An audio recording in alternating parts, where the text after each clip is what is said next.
Good morning, students. Today we are doing worksheet 11. It has been taken from your new lesson, chapter 3, Atoms and Molecules. And today we will discuss chemical combination. Jigyasa Didi asked, Gyan, how are compounds formed from elements? Can they be formed by just mixing of elements together? Gyan said, Jigyasa Didi, no. Compounds are formed only by chemical reactions of elements. These reactions are governed by certain principles which are called law of chemical combinations. So student, let us study what are these laws of chemical combination. First is law of conservation of mass, which say mass can neither be created nor destroyed during the chemical reaction. Means during the chemical reaction, whatever the mass of reactant has, it is equal to the mass of product. Right? Just see the example you have. A plus B gives you C and C plus D, where the mass of A is 4 gram, B 10 gram, C 2.5 and D 11.5. If we take the total of A plus B, that is 4 gram and 10 gram, it will be equal to 14 gram. And if we add a mass of 2.5 C and D, that is 2.5 and 11.5, it will be equal to 14 gram. So by this way we can say mass neither can be created nor destroyed during the chemical reaction. It remains same. Second law of chemical combination is law of constant proportion. In a chemical substance or chemical compound, the elements are always present in a definite proportion by mass. Means the elements which form a compound will always react in the same proportion of their masses, irrespective of its origin or from where they have taken, or whatever the method for the formation. A compound is always formed from the same element everywhere, right? Here's the example. For the formation of water, H2O, water is made up of hydrogen and oxygen and always react in the constant proportion, means oxygen and hydrogen always react in a constant proportion of their masses to form water, and that proportion of their masses in the ratio of 1:8. Like means what? 1 gram of hydrogen will always react with 8 gram of oxygen to produce 9 gram of water, and 2 gram of hydrogen will react with 16 gram of oxygen. Whatever be the amount of oxygen is available to produce 18 gram of water. Similarly, the ratio of masses of carbon and oxygen to produce carbon dioxide is always 3:8, and the ratio of masses of nitrogen and hydrogen to produce ammonia is 14:3. So students, this is all about your worksheet 11. Let us do its question answer. First question, state the two laws of chemical combination. So first law, law of conservation of mass, as I told you, and it's there in your worksheet also. Law of conservation of mass. Mass can neither be created nor destroyed during the chemical reaction. Okay.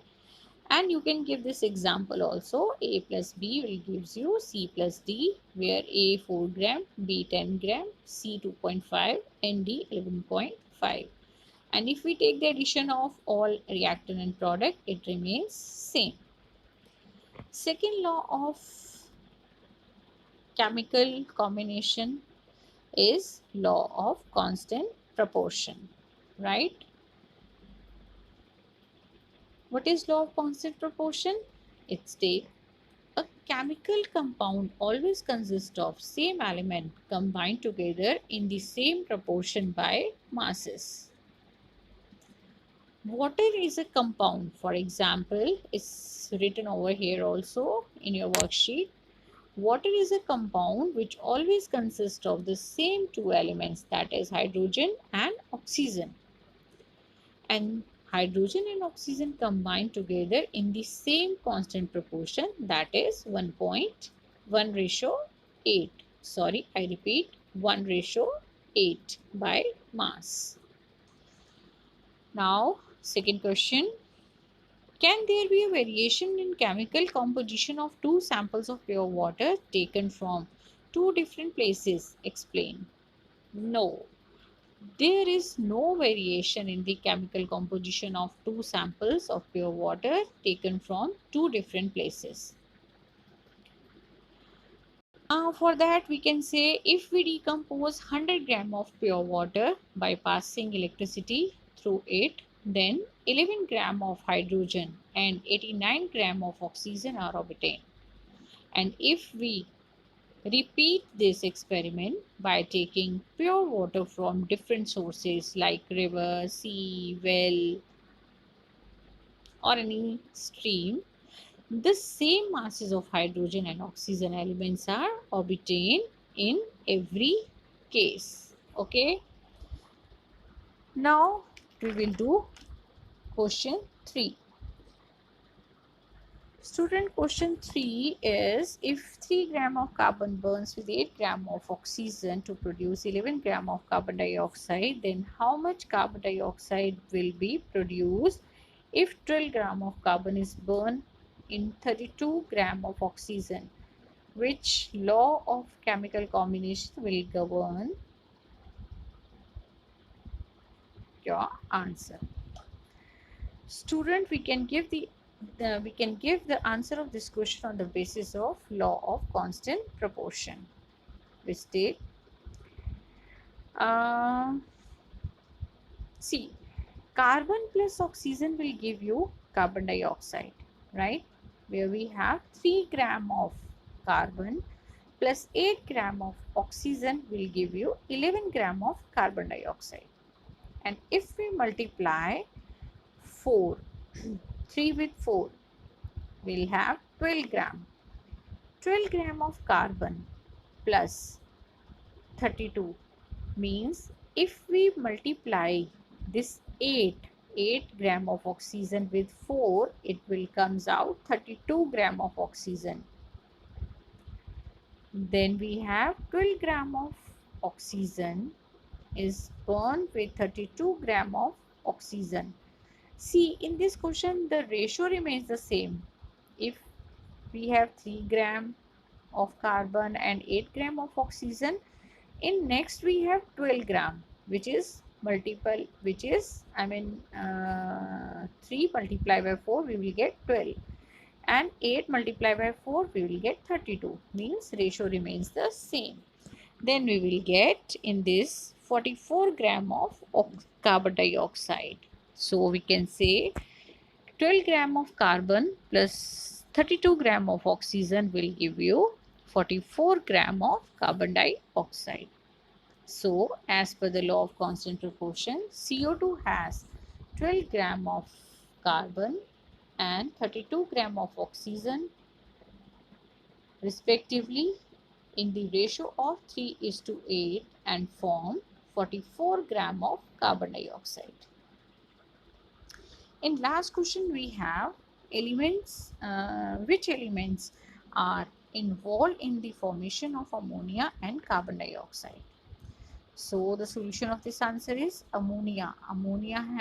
The chemical formula of ammonia is NH3, and it formed by the combining of one nitrogen and three hydrogen, and carbon dioxide contain one carbon and two oxygen.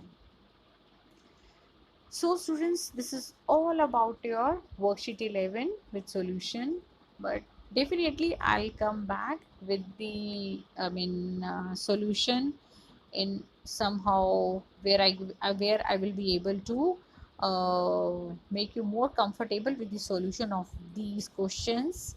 I'll make a small video in which I'll be able to answer you in a more elaborate way. Meanwhile, if you really find it useful, interesting, so like, share and subscribe. Thank you, bache.